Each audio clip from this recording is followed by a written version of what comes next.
నమస్కారం. Welcome to hit TV. ధర్మ మార్గం కార్యక్రమానికి స్వాగతం.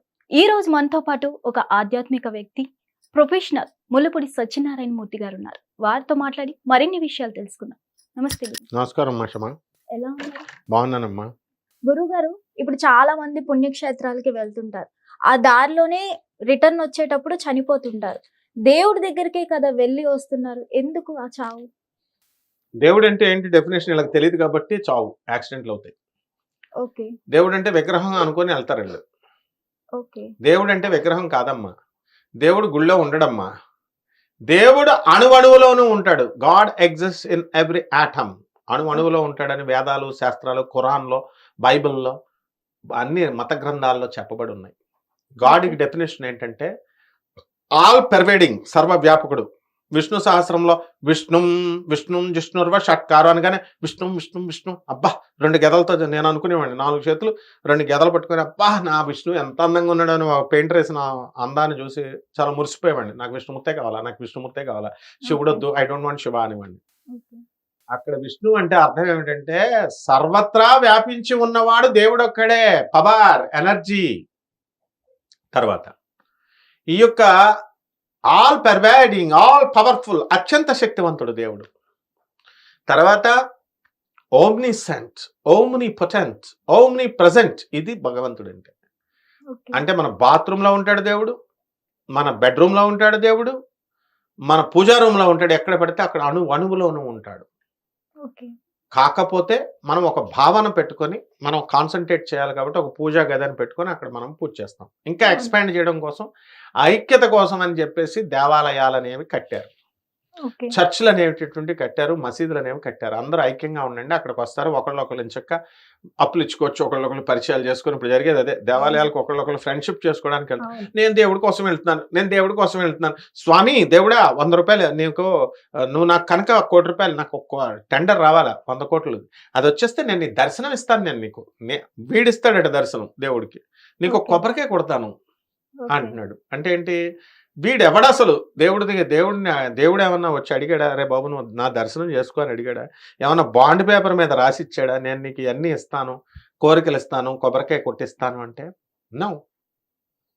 కానీ దేవుడు కరుణామయుడు కాబట్టి ఏమన్నాడంటే భగవద్గీతలో ఏం చెప్పాడు? అర్ధార్థి, ఎవడైతే డబ్బుల కోసం పూజ చేస్తాడో వాడికి నేను డబ్బులు ఇస్తాను. తర్వాత కామార్థి, కాముకుడు వీడు, ఏ కోరికలైనా కోరుకోవచ్చు, ఇచ్చుకో, దయతో ఇస్తాను, నీ కర్మలను అనుసరించిస్తాను. ఒక ప్రొసీజర్ ఉంటుంది, ఆ ప్రొసీజర్ ప్రకారం నీ కర్మలను పక్క జన్మలో అడ్జస్ట్ చేస్తాను, లేకపోతే నెక్స్ట్ జన్మలో అడ్జస్ట్ చేస్తాను, ఏదో ఒకటి చేసి ఇస్తాను. అంతేగాని ఫ్రీగా ఏమని అన్నాడు. ఆయన పెద్ద బిజినెస్ మ్యాన్ ఆయన దేవుడు. ఆ విధంగా ఆయన ఏం చేస్తాడు? ఇప్పుడు చచ్చిపోయిన వాళ్ళని మనం యాక్సిడెంట్లో బతుకుతాం చూడు, అంటే అక్కడ మన ఆయుర్దాయం అయిపోయింది. కానీ నెక్స్ట్ జన్మలో ఉన్నటువంటి ఒక 10 years ఆయుర్దాయం తీసుకొచ్చి ఇక్కడ యాడ్ చేస్తాడు. అంటే ఇప్పుడు సేవ్ చేయడం కోసం భక్తుడు, అంతే తప్ప అక్కడేమి రద్దు చేసాడు. అందుకోసమే జగద్గురు అయినటువంటి ఆదిశంకరాచార్యులకు 3 సార్లు ఎక్స్టెన్షన్ చేశారు లైఫ్. వేరే వాళ్ళ లైఫ్లో 5 సంవత్సరాలు ఈయనకి ఇచ్చారు, ఇంకొక 5 సంవత్సరాలు వాళ్ళ గురువుది ఇస్తే అప్పుడు ఈయన 32 years వరకు బతికారు. అంటే దేవుడు గుళ్ళకి వెళ్ళినప్పుడు దేవుడు రక్షించాలని రూల్ లేదు, యాక్సిడెంట్లు అవ్వకూడదని రూల్ లేదు. మన కర్మలను బట్టి ఎక్కుతాం. ఇది ఫస్ట్ అర్థం చేసుకోవాలి. అన్నిటికీ దేవుడి మీద తోసేయడానికి ట్రై చేయకూడదు. ఈ పిచ్చి ప్రవచనాలు చెప్పేవాళ్ళు తెలుగు సాహిత్యాలు చదువుకొని, లేకపోతే సైన్స్ స్టూడెంట్స్ కాకుండా ఎవడు పడితే వాడు బాబా డ్రెస్సులు వేసేసుకొని ఉపన్యాసాలు, రెచ్చిపోయే ఉపన్యాసాలు ఇస్తే ఇలాంటి డౌట్సే వస్తాయి. శాస్త్రాలు క్లియర్గా అర్థం చేసుకోవాలి. దీనికి పాండిత్యం చాలా అవసరం. లాజికల్ కన్సిస్టెన్సీతో ఆలోచించాలా, రేషనలిస్టిక్ అవుట్లుక్తో ఆలోచించాలా, సైంటిఫిక్ అవుట్లుక్తో ఆలోచించాలా. అప్పుడు మాత్రమే దేవుడు మనకు అర్థం అవుతాడు. దేవుడు ఏ కాంట్రాక్ట్ రాసి ఇవ్వలేదు. నువ్వు దండం పెట్టాల్సిన అవసరమూ లేదు, నువ్వు గుడికి రావాల్సినటువంటి అవసరమూ లేదు. ఇంకా ఎక్కువ మాట్లాడితే దేవాలయంలో కానీ, మసీదులో కానీ, చర్చిలో కానీ ఎవరో ఏం చేస్తారు చెప్పు? వెళ్ళిన వాళ్ళు ప్రతి ఒక్కడు హాయ్ గాడ్, చాలా గొప్పడు నువ్వు, కమాన్ స్వామి అని ఎవడో అడగడు. ఏడుపులు పెడబొబ్బులే గుళ్ళకి. స్వామి నాకు పెళ్ళి అవ్వట్లేదు, స్వామి నాకు పిల్లనివ్వట్లేదు, స్వామి నాకు ఆస్తులు రావట్లేదు, ఇల్లు లేదు. ఎప్పుడైనా సంతోషంగా ఒక్కడైనా స్వామి నేను నీకు పరమభక్తుడిని, నువ్వు హ్యాపీగా ఉండాలి అని అల్లు అర్జున్ మా మహేష్ బాబు చెప్పినట్టు ఆ సినిమాలో అవును. చెప్తాడా, స్వామి నువ్వు బాగుండాలా, నువ్వు హ్యాపీగా ఉండాలా, నువ్వు ఆనందంగా ఉండాలని అడుగుతాడా ఎవడైనా? థ్యాంక్స్ చెప్తాడా? ఎవడో చెప్పడు. అందరూ ఏడుపులు పడబొబ్బలే. ఏడుపులు పెడబొబ్బలు ఉన్న చోట నెగిటివ్ వైబ్స్ వస్తాయి. అండ్ ఈ మధ్యన సోషల్ మీడియా కూడా ఎక్కువ అయ్యింది. ఆ, సెల్ఫీలు, అది వ్లాగ్స్ అంట. అది అందువల్ల తెగలిపోతున్నారు. అసలు ఏడుపులు పెడబొబ్బలతో ఆ గుడిలో దేవాలయాల్లో ఉన్న చోట అంతా కూడా నెగిటివ్ వైబ్స్ వచ్చేస్తాయి. అందుకే చదువుకున్న వాళ్ళు చాలా మంది గుళ్ళకి వెళ్ళొద్దు అంటారు. మా ప్రిన్సిపల్ మేడం వాళ్ళ హస్బెండ్, మేడం మనం ఒక గుడికి వెళ్దాం రండి మేడం అని హెడ్ మిస్ట్రెస్ అడుగుతుంది ఆమెని. Okay. No my husband never allows అంది. ఓకే. ఎందుకు మేడం అన్నాను నేను. అంత టెంపుల్లో నెగిటివ్ వైబ్సే, చర్చ్లో చర్చ్ అవనే ఇంకా అప్లై టు ఆల్ మసీదులన్నీ అంది. అయితే అది వాస్తవం అయినప్పటికీ కూడా అక్కడ పూజలు ఎక్కువగా చేయాలి. ఈ నెగిటివ్ వైబ్స్ కంటే కూడా ఎక్కువ భారీ లెవెల్లో పూజలు చేయాలి. ఎక్కడ చేస్తున్నారు? ఏ టెంపుల్లో చేస్తున్నారు?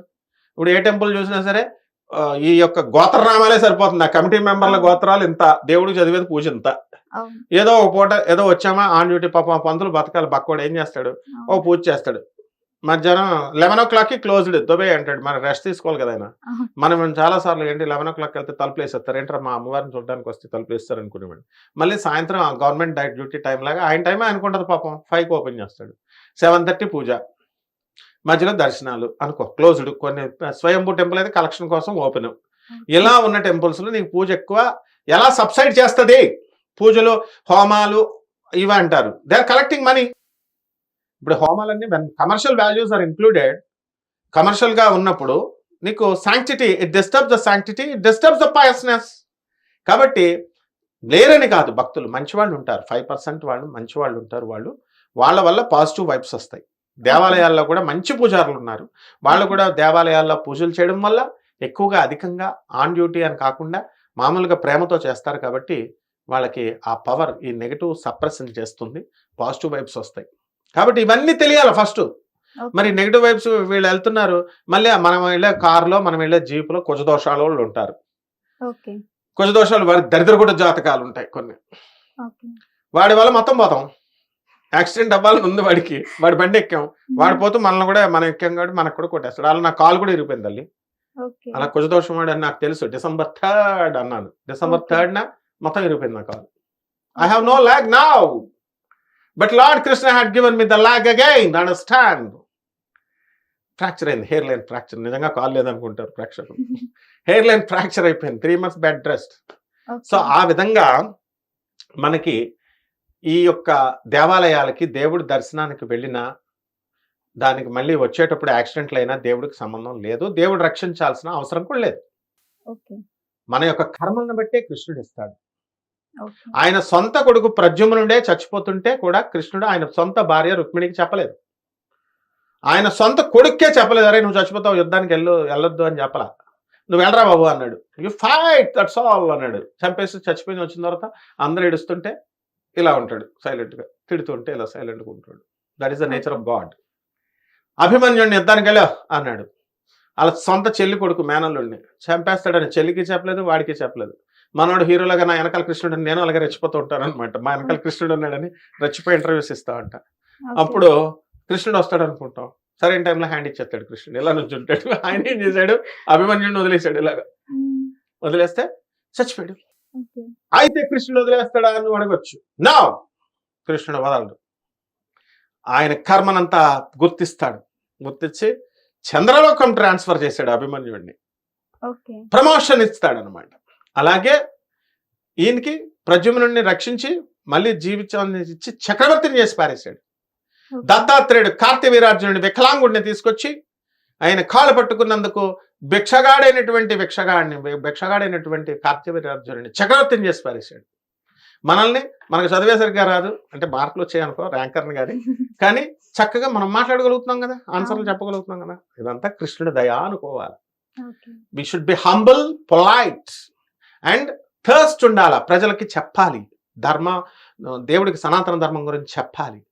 అబ్సల్యూట్ నాలెడ్జ్ని ఇవ్వాలి, నిజమైన ట్రూత్ని చెప్పాలి. అంతేగాని హైజాకింగ్ ద పాలసీస్ చేయకూడదు, భ్రమంలో పెట్టకూడదు. దేవుడు ఇవి చేస్తే నీకు రోగాలు పోతాయి, ఇవి చేస్తే నీకు యాక్సిడెంట్లు పోతాయి, ఈ మూలకి ఇస్తాను లేకపోతే ఈ మంత్రం ఇస్తాను, నాన్ సెన్స్. ఇవన్నీ కూడా పురాణాల్లో అలా చెప్పబడి ఉన్నాయి. పురాణాలు గిరాణాలు ఏం రక్షించవమ్మా. కాబట్టి మనం మంచి పనులు చేసుకుంటే మనకి యాక్సిడెంట్లు పోతాయి. అందుకే ముందే గ్రహించి మనం అయిపోయిన దాని సంగతి తెలుసుకొని అసలు ఆ యాక్సిడెంట్ విషయాన్ని ఎలా అన్వయించుకోవాలంటే, యాక్సిడెంట్ వాడు భక్తి కోసం వెళ్ళాడు మన చుట్టాలు, దర్శనం చేసుకొని వస్తున్నాడు, చచ్చిపోయాడు. మనం కూడా అలా పోతాం నెక్స్ట్ 2 years లోనో 3 years లోనో. వీడు ఎందుకు చచ్చిపోయాడు అంటే వీడి కర్మలు బాలేదు. మనం పోకుండా ఉండాలి అంటే మనం కర్మలు మంచిగా చేయాలి, ధర్మానికి అంటి పెట్టుకుని ఉండాలా అని. ధర్మంగా ఉంటే మనల్ని గురించి ఇంకొకరు చెప్పుకోరు. లేదా మనం కూడా ఏ కారులోనో ఎక్కడో పోతాం, మనం మనం మనం పోయిన తర్వాత మనకు తెలియదు, మన గురించి కూడా చెప్పుకుంటారు అలా. అరే పాపమే కృష్ణుడు కృష్ణుడు కృష్ణుడు అని చెప్పేవాడు ఈయన పోయాడేంటి అంటారు. అంటే మనం ధర్మం, కృష్ణుడు ఎప్పుడు కూడా ధర్మం వైపు ఉంటాడు. అందువల్ల దేవుడు అంటే ధర్మం ధర్మం ధర్మం. మనం ధర్మం వైపు ఉంటే అందుకే అర్జునుడిని అమితంగా ప్రేమిస్తాడు.